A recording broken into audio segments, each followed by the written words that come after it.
بھائی اور بہنوں مسلم لیگ میں جو ہے ان کی باری آ گئی ہے تو ان کو بھی ہم غداروں کے کلب میں خیر مقدم کرتے ہیں، کیونکہ یہ ایک عرصے سے ہم تو لوگ تو اس کا سامنا کرتے آئے ہیں۔ اور مجھے یاد ہے جب حیدرآباد ٹرائیبیونل میں مقدمہ چلا تھا، ان ملزمان میں سے میں بھی ایک تھا، تو ایک الزام یہ تھا کہ ہم نظریہ پاکستان کے مخالف ہیں۔ ہم نے پوچھا یہ نظریہ پاکستان کیا ہے؟ ہم نے کہا ہمیں تو پتہ نہیں، ہم جان لیں تو پھر ہم یہ فیصلہ کریں گے کہ ہم اس کے مخالف ہیں یا نہیں۔ تو عدالت نے پروسیکیوٹر جنرل سے پوچھا، غلام نبی میمن صاحب ہوتے تھے، انہوں نے کہا کہ قانون کی کتابوں میں تو کہیں نظریہ پاکستان کا ذکر نہیں، میں تو وکیل ہوں۔ اس نے کہا میں تو نہیں بتا سکتا کہ کیا۔ تو جج نے پوچھا کہ یہ چارج کس نے فریم کیا ہے، لکھا کس نے ہے؟ اس نے کہا یہ انٹیریئر منسٹری، وزارت داخلہ میں۔ اس نے کہا وزارت داخلہ کو بلاؤ، سیکرٹری کو، سیکرٹری انٹیریئر اگلی پیشی پہ آئے، اس سے انہیں پوچھا، اس نے کہا کہ پتہ مجھے بھی نہیں ہے کہ نظریہ پاکستان کیا ہے۔ تو جج نے کہا کہ بھئی آپ کو پتہ نہیں ہے تو ان کو کیسے پتہ ہوگا کہ یہ اس کے مخالف ہیں نہیں ہے؟ تو ہمارے ہاں یہ پرانا سلسلہ تھا، لیکن آپ دیکھا اب یہ پھیل گیا ہے، تقریباً ملک کی اکثریت جو ہے وہ غداروں کی فہرست میں آہستہ شامل ہو رہی ہے۔ تو اس سے پتہ چلتا ہے کہ ہم کس طرف جا رہے ہیں۔ لیکن مجھے یاد آتا ہے کہ جب کہتے ہیں کہ یونان میں جب ارسطو اپنے شاگردوں کو پڑھاتا تھا تو اس وقت شاگرد جو ہے وہ اپنے گرو کے ساتھ چیلوں کی طرف رہتے تھے، سفر میں بھی اس کے ساتھ دیتے تھے۔ تو کہتے ہیں ایک دفعہ ارسطو اور اس کے شاگرد ایک جگہ سے دوسری جگہ جا رہے تھے تو انہوں نے دیکھا راستے میں ایک عورت ایک قبر پر بیان کر رہی تھی، رو رہی تھی، ماتم کر رہی تھی۔ انہوں نے اس عورت کو تسلی دی، ڈھارس بندائی اور پوچھا کیوں رو رہی؟ اس نے کہا میرے بھائی کو یہاں ایک آدم خور شیر نے مارا ہے اور وہ یہاں پہ دفن ہے، اس کی قبر پہ میں ماتم کر رہی ہوں۔ تو انہوں نے تسلی دی، اس نے کہا کہ یہ شیر پہلے میرے باپ کو بھی مار چکا ہے، اس کو بھی، وہ بھی یہاں پہ اسی قبرستان میں۔ تو انہوں نے کہا کہ بھائی اگر یہ بات ہے تو آپ لوگ یا اس آدم خور شیر کا کوئی علاج کریں یا یہاں سے چلے جائیں، کیونکہ یہاں تو آپ کی زندگی خطرے میں ہے۔ تو اس عورت نے روتے ہوئے کہا کہ میرے والد صاحب کہا کرتے تھے کہ یہاں آدم خیر شیر ضرور ہے لیکن یہاں ظالمانہ نظام حکومت نہیں ہے۔ تو ارسطو نے اپنے شاگردوں سے کہا کہ لکھو کہ آدم خور درندہ ظالمانہ نظام حکومت سے زیادہ خطرناک ہے۔ خطرناک نہیں ہے، ظالمانہ نظام حکومت زیادہ خطرناک ہے آدم خور درندے کی نسبت سے۔ تو یہ ہمارا سامنا ایسے حالات سے ہے جو جیسے بٹ صاحب کہہ رہے تھے، واقعی یہ دلیل دی جاتی ہے کہ چین میں بھی تو صحافی ہیں، عرب ممالک میں بھی صحافی ہیں۔ گزارش یہ ہے، میں بہت واضح طور پہ کہنا چاہتا ہوں کہ پاکستان نہ چین ہے اور نہ یہ سعودی عرب ہے، یہ پاکستان ہے، یہ نیا ملک ہے۔ یہاں پہ بس ایران ہے، ایران 2500 سال سے مملکت ہے، چین 3000 سال سے مملکت ہے، بعض اور ممالک ہیں جو اس طرح کے۔ یہ اس مملکت کی بنیاد یہاں کا آئین ہے، اس آئین کو آپ ہٹائیں گے تو یہ ملک نہیں رہے گا۔ یہ اس کے لیے کوئی راکٹ سائنس نہیں ہے، یہ بالکل بات، اور ہم نے دیکھا ہے، ایسی بھی بات نہیں ہے کہ کوئی ہم مفروضہ بات کر رہے ہیں۔ 1971 میں ہم نے دیکھا نہیں ہے، ہماری آنکھوں کے سامنے، میں تو سیاسی ایکٹیوسٹ ہوں 1971 میں، میرے سامنے ہوا، ہم نے مظاہرے کیے۔ میں نے کہا لاہور میں ایک چھوٹا سا ہم نے مظاہرہ کیا 1971 میں فوجی آپریشن کے خلاف بنگال میں جو ہو رہا تھا۔ حبیب جالب نے ہمیں خطاب کیا، طاہرہ مظہر علی صاحبہ نے ہمیں خطاب کیا، لاہور میں ایک چھوٹا سا جلسہ ہم نے کیا۔ ہم نے کہا یہ نہیں کریں، آپ نے کیا اور اس کا نتیجہ ہمارے سامنے نکلا۔ تو پاکستان اس طرح نہیں چلے گا۔ اور یہ جو الزامات ہیں غداری وغیرہ اور بغاوت، یہ ایسے ہیں، مجھے یاد ہے جنرل ایوب خان کے خلاف جب مہم شروع ہوئی، میں بھی اس میں شریک ہوا، میں بنو کالج میں تھا، تو پہلا الزام یہی تھا کہ غداری اور ملک دشمنی، اور ایوب خان جیسے محب الوطن و قرآن کے خلاف آپ اٹھ کھڑے ہوئی ہیں۔ تو الزامات لگنے لگے، تو وہاں ایک سیاسی لیڈر کی تقریر میں یاد ہے، اس نے کہا کہ وہاں بنو میں اس نے کہا کہ ایک بدماش تھا جس نے ایک لاوارث لاش چرائی، وہ لاش لے کے اڈے آ جاتا تھا، بس اڈے، اس لاش کے اوپر ایک کپڑا ڈال کے ایک دو آدمیوں سے وہ چارپائی اٹھوا کے ایک بس کے پیچھے رکھ دیتا تھا، جو کوئی بس ریورس پہ آتی تھی ان کو کیا پتا تھا کیا، تو وہ اس سے لگ جاتی تھی، تو وہ بس والوں کو پکڑ لیتا تھا کہ میرے باپ کو تم لوگوں نے مارا، اور اسے پیسے لے لیتا تھا۔ تو کچھ وقت کے بعد وہ اڈے والے اکٹھے ہوئے، اس آدمی کے پاس آئے، اس نے کہا کہ اب اس لاش سے بدبو آنے لگی ہے، خدا کے لیے اس کو دفن کر دو، کوئی اور لاش اگر لاش لانی کوئی نئی لاش لے آؤ۔ تو یہ جو غداری والی ہمارے مقدمے ہیں، اور یہ پرانی لاشیں سڑان دن سے آ رہی، بو ان سے آ رہی ہے، اور یہ بدبو اس نظام سے آ رہی ہے، بنیادی طور پر اس ڈکٹیٹرشپ سے آ رہی ہے جو ہمارے ملک میں اس وقت نافذ ہے۔ دیکھیے جب جنرل مشرف نے کودتا کیا، اس وقت میں ہیومن رائٹس کمیشن کا چیئرپرسن تھا، مجھے یاد ہے مشرف نے پہلی تقریر میں کہا کہ آئین جو ہے وہ اس کی مثال درخت کی شاخوں کی طرح ہے یا اس کے تنے کی طرح ہے، لیکن ملک جو ہے یہ اصل میں جڑ ہے، تو کبھی کبھی شاخیں کاٹنی پڑتی ہیں، درخت کی ترقی کے لیے شاخوں کی کٹائی ہوتی ہے۔ اگلے دن ہمارے اور آپ کے محترم صحافی دوست جو ہیومن رائٹس کمیشن میں ہمارے ساتھ ہیں، عزیز صدیقی صاحب، اور زبردست صحافی بھی تھے اور زبردست انسانی حقوق کے چیمپئن تھے، انہوں نے، عزیز صدیقی صاحب نے لکھا، اس نے کہا کہ یہ انالوجی، یہ تشبیہ غلط ہے۔ اس نے کہا کہ اصل میں ملک وجود ہے اور آئین اس کی روح ہے، روح قبض ہوگی تو جسم زندہ نہیں رہے گا۔ یہ شاخوں واخوں کا قصہ نہیں ہے، یہ روح اور جسم کا رشتہ ہے۔ آئین جو ہے وہ روح ہے۔ گزارش یہ ہے کہ اگر یہ لوگ آئین پر وار کرتے ہیں اور یہ کر رہے ہیں آئین کے بعد، یہ جو کچھ ہو رہا ہے یہ آئین ہی ہے کیا؟ اور اب تو بات بالکل سامنے آ گئی ہے، لیکن مجھے خوشی ہے جو بات جو اچھی جو کہتے ہیں سلور لائننگ جسے انگریزی میں کہتے ہیں کہ اس تاریکی میں ایک روشنی کی جھلک، وہ اپوزیشن کا متحدہ محاذ ہے۔ آپ لوگوں نے جن دوستوں نے یہاں تنقید کی ہے، میں بھی ان میں شامل تھا جو سیاسی پارٹیوں سے کہتے تھے کہ آپ کتنے پیچھے جائیں گے، پیچھے لوگ آپ کو دھکیلیں گے اور آپ پیچھے جائیں گے، دھکیلیں گے اور آپ پیچھے جائیں گے۔ مجھے خوشی ہے کہ سیاسی پارٹیاں تھم گئی ہیں، ٹھہر گئی ہیں، اور انہوں نے پاکستان ڈیموکریٹک موومنٹ بنا لی ہے، ہم مبارکباد دیتے ہیں۔ اور میری تجویز یہ ہے کہ وہ پی ڈی ایم جو میں نے سنا تھا کہ وہ کوئی چارٹر آف ڈیموکریسی بنانے جا رہے ہیں یا کوئی چارٹر ساری پارٹیوں کا، اس چارٹر میں یہ جو صحافیوں کا مسئلہ ہے اس کو ضرور شامل کریں، اور اس کے لیے قانون سازی کی بات ساری پارٹیاں مشترکہ طور پر اس کا عہد کریں، کمٹمنٹ کریں، تاکہ کل کو کوئی بھی جمہوری حکومت جس پارٹی کی بھی آئے وہ اس پہ قائم دائم رہے۔ لیکن ساتھ میں پھر آپ سے بھی گزارش یہ ہے کہ صرف اس پر اکتفا نہ کریں کہ یہ قانون بن بھی جائے گا تو جو پرویز رشید صاحب نے جیسے کہا، اصل بات یہ ہے کہ بہت سے قانون ہم نے بنائے۔ 2012 میں ہم نے بنایا national commission for human rights, وہ کہاں ہے؟ وہ قانون تو موجود ہے لیکن وہ ادارہ انہوں نے فلج کر دیا ہے اس کو، کیونکہ وہ ہیومن رائٹس کے پروٹیکشن نہیں چاہتے، کیونکہ یہ ہیومن رائٹس کی دشمن حکومت ہے اور دشمن نظام ہے۔ اور اسی طرح سے آپ دیکھیں جو گمشدہ افراد کے لیے کمیشن ہے وہ تو ہے نا، لیکن یہ افراد جو گم ہو رہے ہیں وہ کمیشن کی کارکردگی کیا ہے؟ صفر سے بھی، یعنی 5000 صفر، اس کی کارکردگی کیا ہے؟ اور لوگ اغوا ہو رہے ہیں، لوگ غائب ہو رہے ہیں اور اس کی تردیدیں ہوتی ہیں۔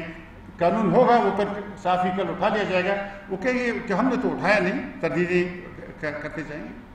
اس طرح نہیں ہوگا جب تک یہ جو صحافیوں کے حقوق ہیں ان کی اپنی، ایک تو ٹریڈ یونین کی بڑی ضرورت ہے۔ مجھے خوشی ہے کہ آپ لوگ اکٹھے بیٹھے ہیں اور مجھے امید ہے کہ آپ بھی ہوں گے، ہم بھی انشاءاللہ آپ کے ساتھ ہوں گے، لیکن یہ ضرور ٹریڈ یونین کی بڑی ضرورت ہے۔ جب تو لوگ مانگنے کا حوصلہ نہیں ہوگا، کوئی خیرات میں کوئی چیز نہیں دیتا، مطالبے پورے نہیں کرتا۔ لیکن ساتھ میں دوسری چیزیں جو اغوا ہیں اور دوسری چیزیں جیسے پرویز رشید صاحب کہہ رہے تھے، جمہوری نظام ہم سب کے مفاد میں ہے، اس ملک کے پہلے بات میں نے کہا یہ ملک چلے گا نہیں، یہ ملک جمہوریت ہے، یہ چین نہیں ہے، یہ ایران نہیں ہے، یہ پاکستان ہے، یہ 47 میں بنا ہے، اور اس کا قیام اور اس کی بنیاد جو ہے وہ اس آئین کے اوپر ہے۔ اس آئین سے آپ ہٹائیں گے تو خدا نخواستہ اس ملک کی قسمت سے کھیلیں گے، یہ ملک پھر سلامت نہیں رہے گا۔ تو اس لیے، اور اس کے علاوہ عوام کے سارے طبقوں کا مفاد اس میں کہ یہاں قانون کی حکمرانی ہو اور بندوق کی حکمرانی نہیں ہو، قانون کی حکمرانی ہو۔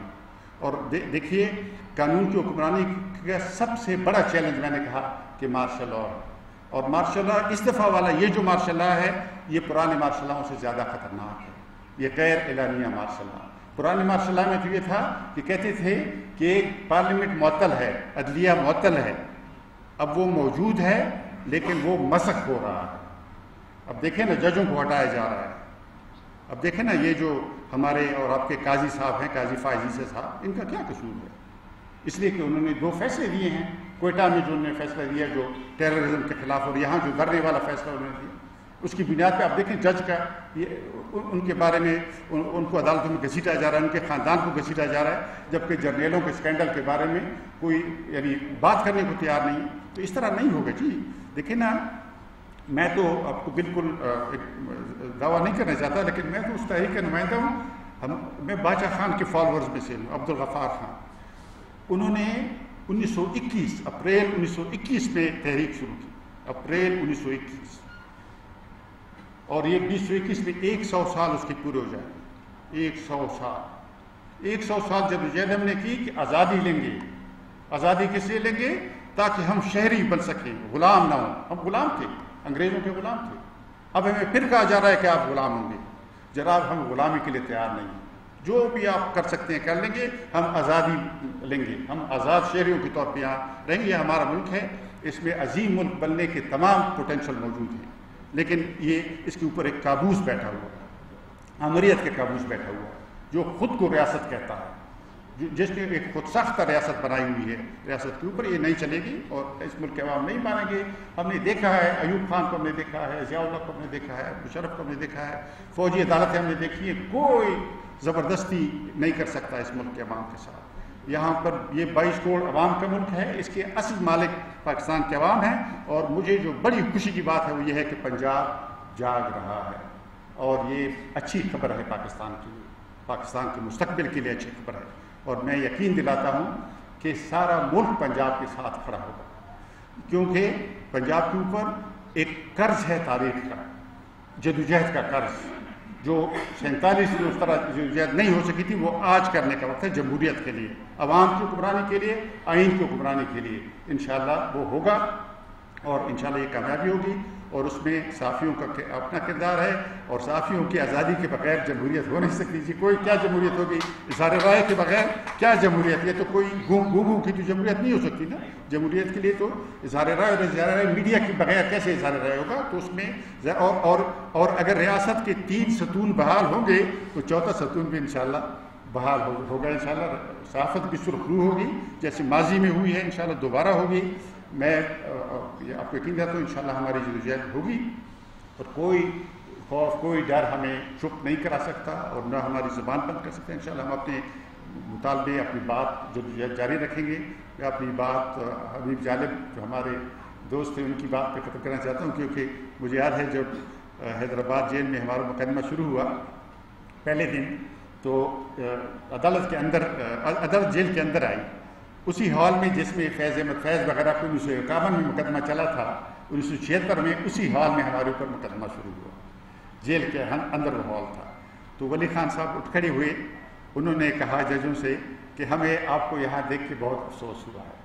افسوس اس لیے ہوا ہے کہ ہم تو اس امید پہ بیٹھے تھے کہ آپ عدالت انصاف کرے گی اور ہمیں جیل سے باہر نکالے گی، لیکن بدقسمتی سے ہم آپ کو جیل کے اندر گھسیٹ کے لے آئے ہیں، تو آپ کو یہاں پہ دیکھ کر آپ کو قیدیوں کے طور پہ دیکھ کے دکھ ہوا ہے۔ یہ ولی خان صاحب نے کہا۔ تو اس پہ حبیب جالب صاحب نے اسی دن ایک غزل لکھی، اور پھر وہ جب ان کو عدالت میں بلایا، ایک فرد جرم جب وہ ریکارڈ کر رہے تھے چند دن کے بعد، وہ جو پلیز ریکارڈ کرتے ہیں گلٹی اور ناٹ گلٹی، وہ جب ریکارڈ کر رہے تھے جالب صاحب کے جب انہوں نے، تو جالب صاحب نے یہ غزل عدالت میں سنائی دی کہ یہ منصف بھی تو قیدی ہیں، یہ منصف بھی تو قیدی ہیں، ہمیں انصاف کیا دیں گے، لکھا ہے ان کے چہروں پر ہمیں یہ جو سزا دیں گے۔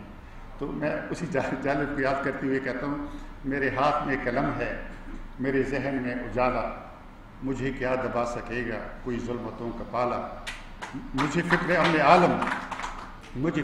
عالم تجھے اپنی ذات کا غم، میں طلوع ہو رہا ہوں تو غروب ہونے والا۔ شکریہ۔